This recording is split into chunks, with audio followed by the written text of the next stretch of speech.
Bienvenidos a un lugar mágico de Aragón.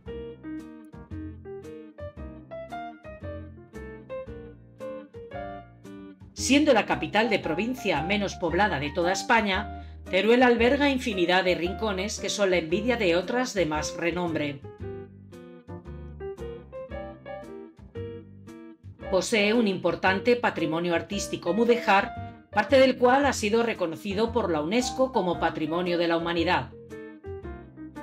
Cuna de grandes personajes en el que cabe destacar a Antón García Abril, compositor, entre otras muchas obras populares, de nuestro himno de Aragón.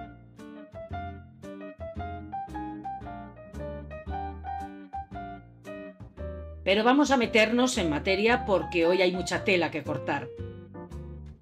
Esta es una ciudad que tiene mucha historia y esto le ha llevado también a tener muchas leyendas. Os voy a contar quizá las más conocidas, aquellas que le han dado la personalidad y el carácter propios de Teruel.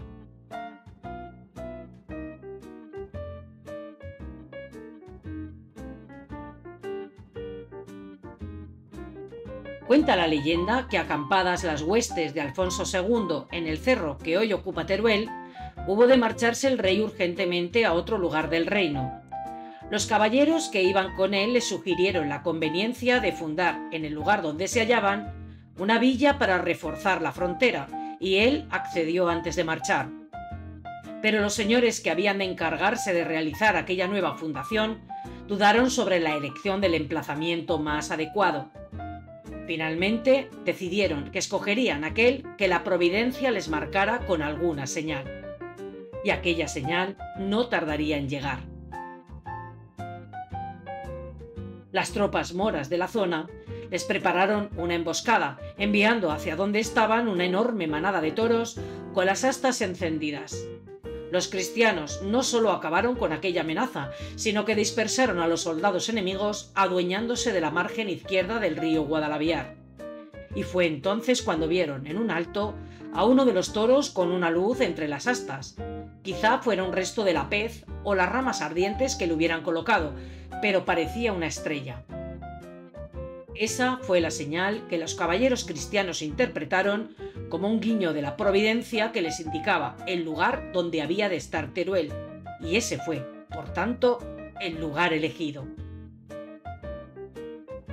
Mientras realizaba mis búsquedas e investigación para la preparación de este capítulo, me he topado con un artículo de la Agrupación Astronómica de Teruel, Actuel.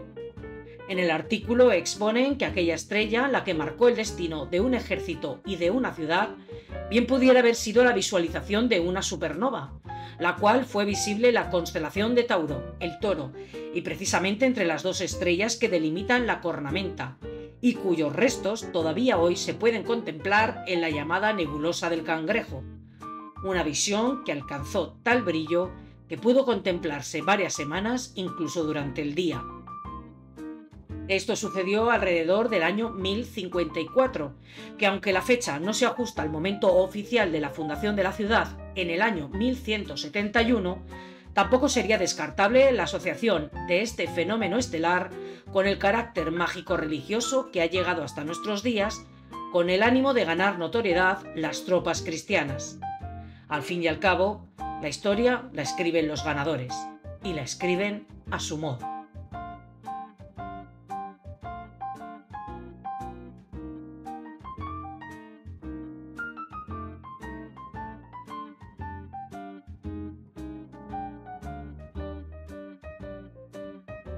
Cuenta la leyenda que Abdalá y Omar eran dos arquitectos musulmanes que trabajaban en Teruel a principios del siglo XIV. Los cristianos de la villa querían levantar para las iglesias de San Martín y El Salvador sendas torres adosadas y les encomendaron a los dos alarifes su construcción. Iban a ser magníficas. La pericia de los mudéjares para la albañilería era conocida y apreciada en todo el reino.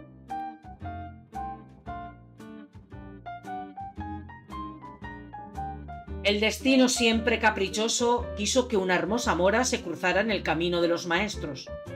Zoraida era pretendida por los dos, pero a la muchacha le gustaban ambos y no se decidía.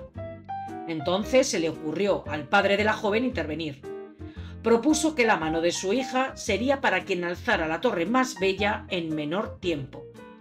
Llegados a un acuerdo, comenzaron las tareas de los edificios casi gemelos, que se elevaban cubiertos por lonas, andamios y cañizos. Y sucedió que Omar había terminado su obra el primero. Llegó el momento de ofrecer orgulloso su maravilloso trabajo a todos los turolenses.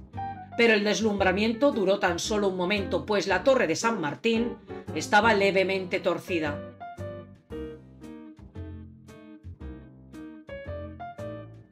La frustración y el enfado llevó a Omar hasta lo más alto de su torre y desde allí se precipitó hacia la muerte.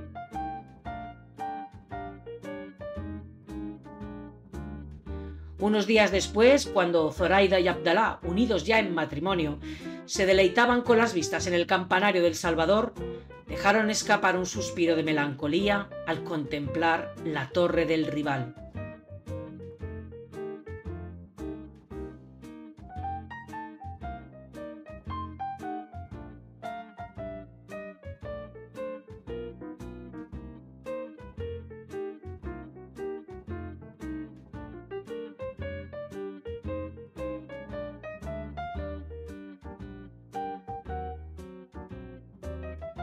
Cuenta esta leyenda que en Teruel, durante el siglo XIII, un rico mercader tenía una hija muy bella.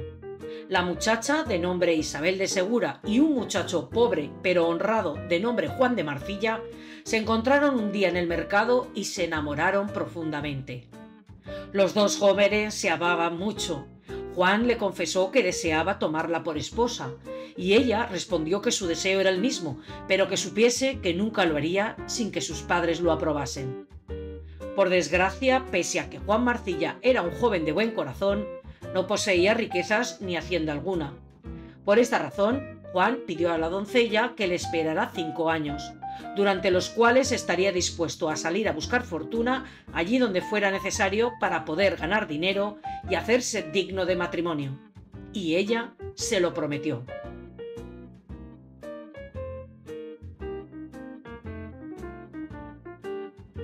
Luchando en la Reconquista durante esos 5 años, Juan llegó a ganar 100.000 sueldos. Por otro lado, Isabel había evitado que su padre la casara durante este tiempo, alegando que había hecho voto de virginidad hasta que tuviese 20 años, y sosteniendo que las mujeres no debían casarse hasta que pudiesen y supiesen regir su casa.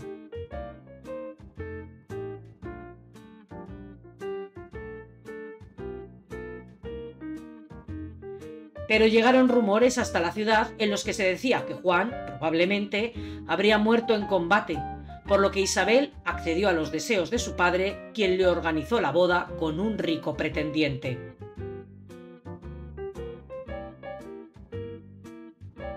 Pero el destino, tan atento a los acontecimientos, hizo que ese mismo día de la boda regresara Juan de Marcilla, quien había sufrido todo tipo de contratiempos para poder cumplir con su anhelado deseo. En esa noche de bodas, Juan logró entrar sin ser visto a la recámara en que los esposos dormían, y suavemente la despertó rogándole: «Bésame, que me muero». Quiera Dios que yo falte a mi marido. Por la pasión de Jesucristo os suplico que busquéis a otra, que de mí no hagáis cuenta, pues si a Dios no ha complacido, tampoco me complace a mí. «Bésame, que me muero». No quiero. Entonces él cayó muerto.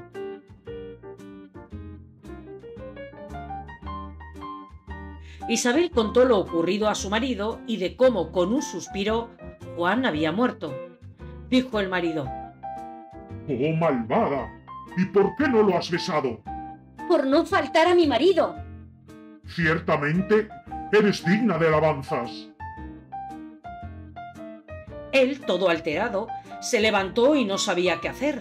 Decía: «Si las gentes saben que aquí ha muerto, dirán que yo lo he matado y seré puesto en gran apuro». Con la discreción que proporciona la noche, llevaron el cuerpo hasta la casa del padre. A la joven le vino al pensamiento de cuánto la quería Juan y de cuánto había hecho por ella, y que por no quererlo besar había muerto. Acordó, pues, ir a besarlo antes de que lo enterrasen. Se fue a la iglesia del señor San Pedro, que allí lo tenían. Le descubrió la cara apartando la mortaja y lo besó tan fuerte que allí Isabel murió.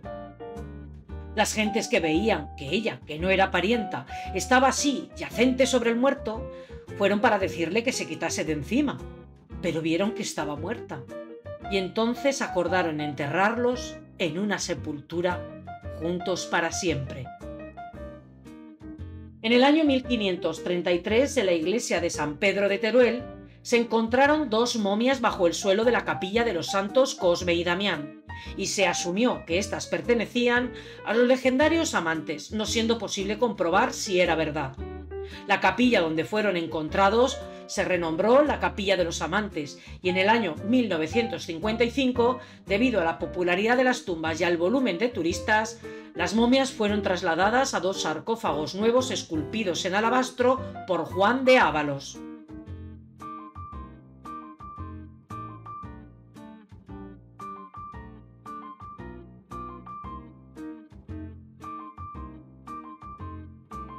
De este Cristo se cuentan multitud de historias y leyendas.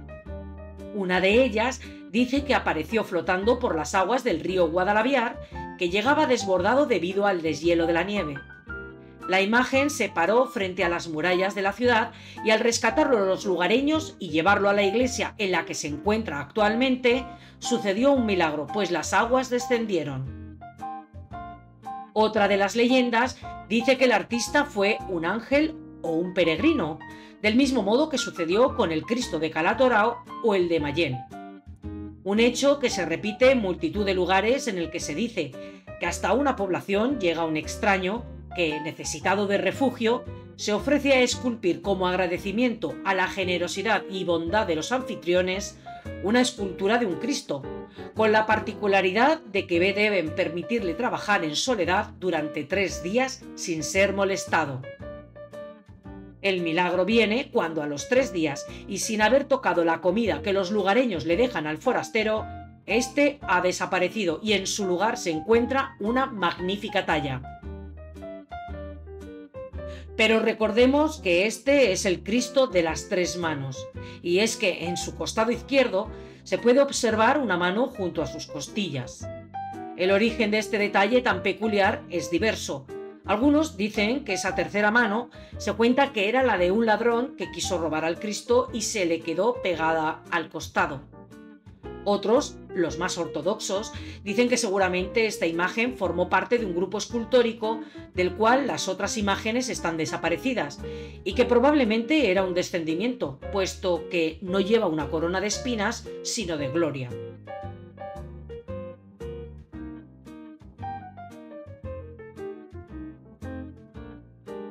Lo cierto es que esta imagen es a la que más fe tienen los turolenses y a la que más devotos acuden, y también es llamada el Santo Cristo de los Milagros o de la Misericordia.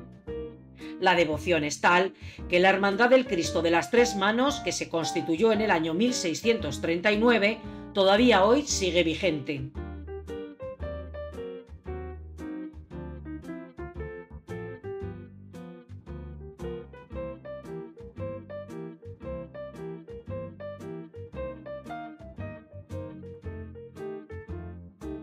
Esta no sería la primera ni la última fuente que proporciona un regalo de amor a quien sigue las mágicas instrucciones de uso.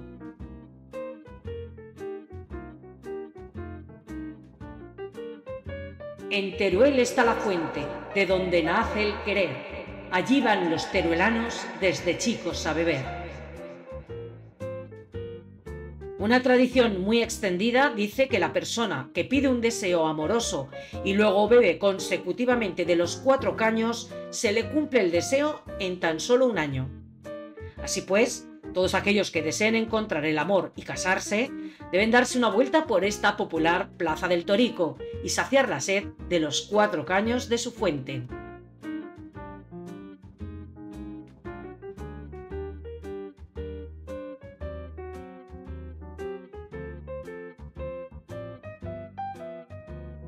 Todavía hay más leyendas de amor y traición que os invito a que descubráis visitando la ciudad.